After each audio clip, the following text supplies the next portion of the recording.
guys, happy, what day is it? I never know what day it is anymore. Happy Tuesday. So today is the conclusion, part 2 of the service call I went on yesterday, the ream heat pump, where they were told that they were supposed to replace or that they needed to replace the unit, or at the least replace a coil at thousands of dollars.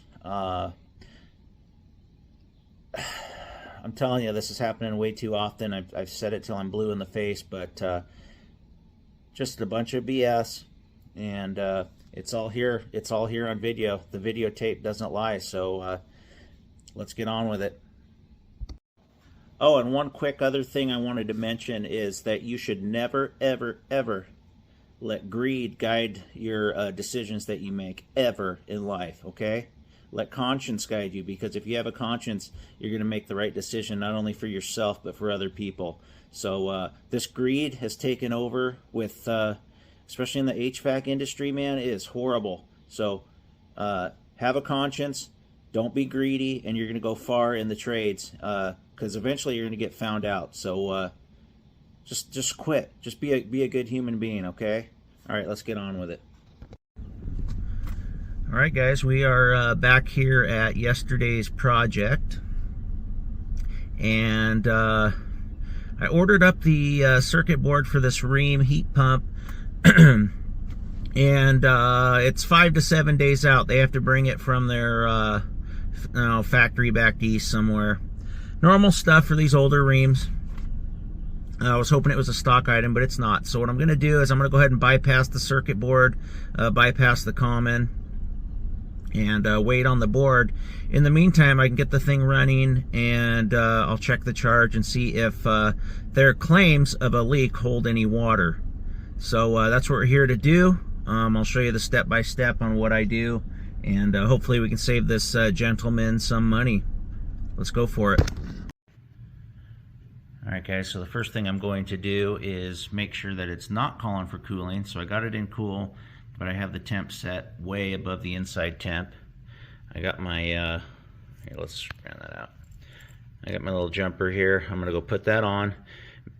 Make sure that doesn't kick on the unit, because I don't know if they have common switching or Y switching off that board. Probably the common, but we'll see. We'll do one or the other, and then we'll come back in here and flip this guy back onto cooling, because we don't want to set this up obviously to where it's constantly on. So let's see what we can do.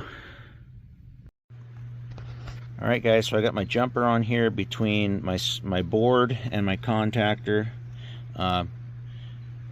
We didn't turn on, so that's good. It looks like our Y is our switch on the board. You know, it's going to break one of them. It kind of makes me wonder why they even have common run through the board. Why not just keep it constant from your thermostat wire? There's no reason to have it run through the board, I don't think. Correct me if I'm wrong. And then I'm going to get some electrical tape for this this connector here, so you know, this common, so it can't arc out on anything, because this is what comes straight from your well shoot, I gotta have that connected because that comes straight from our thermostat wire. So let me do this a little differently. I'll probably just wire nut these together. What am I thinking? So I'll cut this and wire nut these together. Wasn't thinking this morning. I was thinking I was going to double lam these, but I'm not going through the board anyway. So I'll shut up. Let me go grab a wire nut. I'll wire nut these together. Then I'll go flip the thermostat onto cooling. All right, guys. I don't want any popped fuses, which is what usually happens to me with my luck.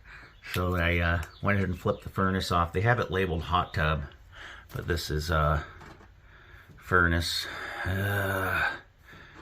I'm just going to leave it be. I'm not going to scribble on top of that. I don't have my label maker with me, but flip that off. I'm going to get that thing wired nutted together, then we'll flip the thermostat on.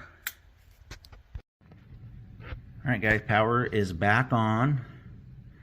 I have my temp above our set temp in cooling, so the condenser should not be running if our common is switching.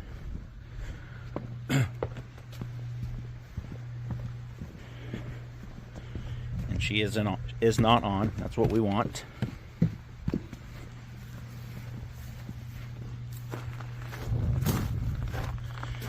there's my wire nutted common from our thermostat straight to our contactor. Let's go flip the thermostat on to cool now. Let's pump that down. Give it a chance to click over. Shouldn't have a delay since it wasn't on. Wait mode, still going to give us a wait mode, of course. These old Vision Pros can't help it with all their delays. All right, let's wait for this thing to kick on. We'll go outside. All right, guys, before I actually fire this up, I almost made a potentially bad mistake. I went ahead and took the common off the contactor, or common out on the board, just in case this board decided it wanted to start working. I didn't want to cause a dead short, so I just taped it off real good. I couldn't get my needle nose down in there to pull that terminal off, so I just taped that up real good. It'll be fine until we come back to put the board on. Now we'll energize this guy, and I'll have to probably wait 3 to 5 minutes again, but no big deal. I want to make sure that this thing fires up and we don't have any dead shorts. I don't like dead shorts. I don't like any kind of shorts. Alright guys, wait mode again. And I know I could put the thing in test mode, but I want to see this thing kick on via the thermostat, not via test mode. Because I've had these Vision Pros, more so the new Vision Pros. I've had them work in test mode and then not want to come on in regular mode. So let's just have it come on naturally, and we'll check our pressures, hopefully. And hopefully I'm right about my assumptions of these guys trying to sell them something that they didn't need to. I wouldn't be shocked, not one bit, especially not from what I've seen recently. Alright guys, after a delay that seemed like eternity, let's go check and see if our condenser's going.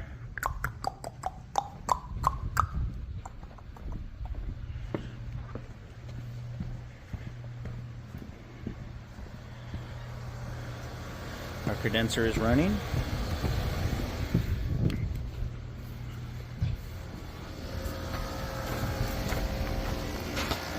Let's gauge this up and see where we're at. Now remember guys, I got my hoses all screwed up, so red is my low side.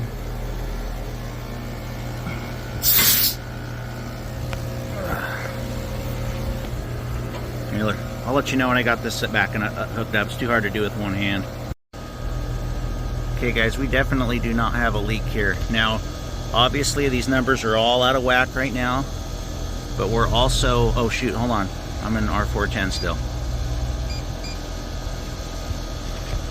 Okay, that's better. So, yeah, there's absolutely nothing wrong with the system. We're only in the 50s here, guys, right now, so it's not really ideal conditions to be trying to check charge on this, but just based off my knowledge of R22 over the years, and it's really cold outside, that don't look bad at all.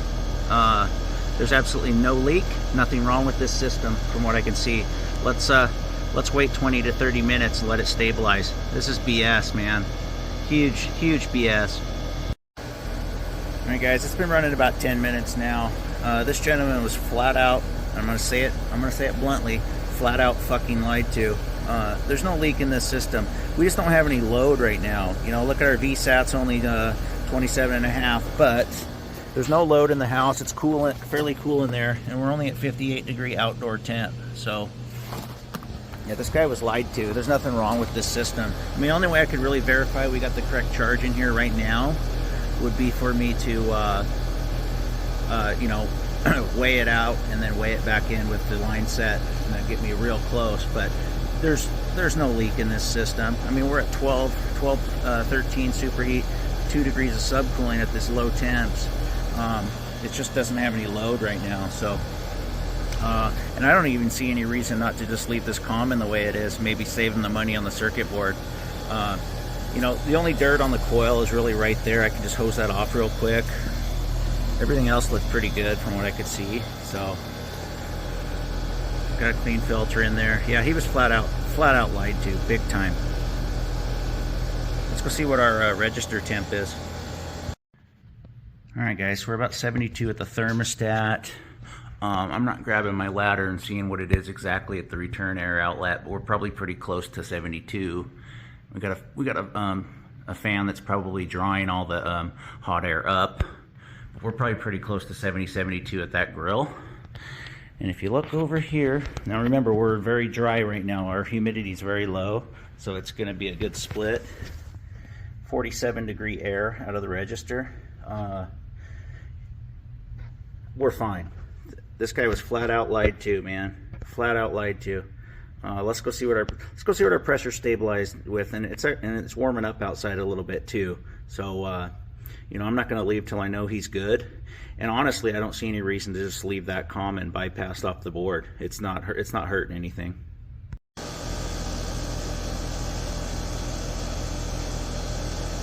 115.6, 53, just no load. If you come over here, so we're 58 degrees outside. If you come over to the charging chart that's on the inside here, you know that's not even on the chart here. That tells you not to check your charge. So at 65, you know, where our suction is, we'd have a head pressure of about 142. You know, we just don't have any load. We don't have enough. We don't have enough temperature outside, and not enough heat trying to get extracted inside. So we're fine. There's no leak on this system. These guys are complete juvenile delinquents, and I'm really tired of it. So what I'm going to do is I'm still going to replace the board. Let's put it back to factory the way it should be. Right? Let's make everything factory. We'll replace the board for him, and then when I do that, I'll come out and clean this coil up for him real good, and we'll be off to the races. He'll be fine. I'm going to go ahead and let him just use up the 2 filters that he has, and then just recommend to him that he buys the cheaper ones that are higher flow for the future. So there you have it, guys. Another scam averted. The guy was flat out lied to, and people deserve better than this. This is a bunch of bullshit. He was ready to buy a $17,000 system. Good thing he got a referral, and they called me. All right, 3 pretty maids all in a row there.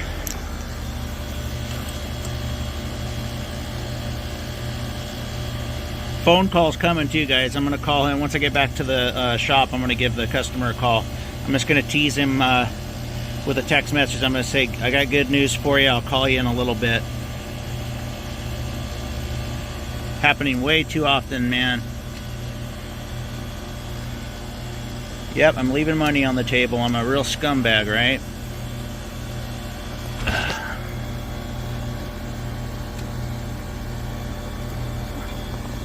Sorry, trying to do this with one hand.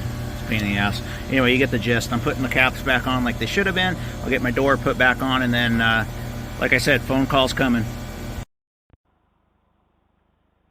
Alright guys, let's get this guy on the phone here, and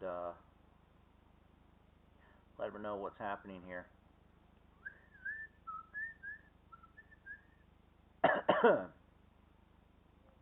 Ridiculous, huh?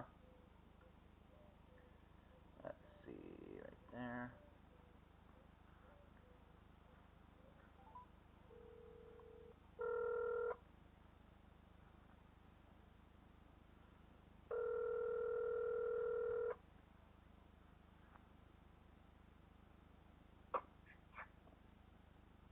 Josh Cheddar. Hey, how's it going? Good. How are you today? Pretty good. Good. Like I said, I had some good news for you. Love it. Well, the bad news is you were flat out lied to. Well, that happens sometimes. It does. But the good news is there's absolutely nothing wrong with the coil. There's no leak anywhere. As soon as I got the system running, I didn't see anything out of the ordinary. So Okay. I don't know where they came up with that. Probably just a means to sell you something is all I'm going to say. So right now I have the so the way the system wired is the common wire goes into a board and comes out. Now I don't even know why they wired them that way. That might have just been what they do. But what I did was I just bypassed that board, and it runs, and you wouldn't know any different. But we probably shouldn't leave it not factory. Okay. So when that board comes in, I'll want to go put it in. Okay. And then at that time, hopefully it's a little bit of a warmer day, so I can get a better scope on the charge and just make sure everything's 100%, but I'm 99.9% sure it is right now. Okay. And then I can clean that coil that day too, and then we can put a bow on it. Love it. So. Cool. And you're gonna be looking at total under $1,000, so you're looking at probably like $800 or something by the time I'm finished. All right. Love it. Sounds better than 14, and huh? Do you? It does. Thank you. Do you do like an annual maintenance, or is it just more? Yeah, I can get you set up. I like to just do it once a year because it's too much for me to try to do it twice on all my customers. Yeah. So I could either break into springtime. I think springtime's the best. Okay. Just because it's easier. I can go out there and clean the coil on the condenser, do a full service on the AC portion, and then I can still do the heating side without needing certain conditions to be met. So spring would be best for that. So probably I'll give it a good cleaning now, and then I'll get you on my list of springtime cleanings. That'd be great. I Okay. was looking back at my my last home situation, and the story is identical. I took notes of what it is exactly what you just said. There was a board issue. Okay. The company here in Portland said, "Hey, we need to full replace it." Oh. The referral that I got came out and said, "No, you just got a control panel issue. We just need to order you a new board." Right. And I'm Yeah. like, so it sounds very familiar. Yeah, it's unfortunate, but a lot of people let greed guide them, not their conscience. Sometimes, and they like easy. Easy's new, and Right. it's old. I get it, but yeah, and my recommendation to you at its age is, it's going to need to be replaced before too long, but let's do it at your convenience. Like during a shoulder season or something when it's not critical and you don't have people just needing to stay at 70 degrees. Because it's going to be down for a day or two. What about it? And I don't want to take a lot of your time, but I'll noodle on it. And you give me your advice. Like I'm starting to see a lot of these ductless units being put into spaces like those townhomes that are so divided. Is that easier, or I is mean it the way. No, I mean it wouldn't make sense for your home. For one, it's already ducted. Okay. And it's a split level. The way they put the air handler up in the attic, so it makes sense for cooling, and the registers are in the floor on the first floor, so that works good for the heating. So no, you're set up good for to keep what you have. I wouldn't change a thing. So awesome. Well, thank you for going out there again today. I appreciate you. I'll let my management company know that they can stay in this weekend, and when you get the control panel, just give me a call, and we'll work it out from there. Okay. Yeah, it'll be next week sometime, most likely. Okay. So, alrighty. I appreciate it. Sure. Thank you. Thank you. Bye. Easy enough. Saved the gentleman about 5 figures there, so I'm happy to do it. And I'm going to conclude this video. Thanks for watching, guys.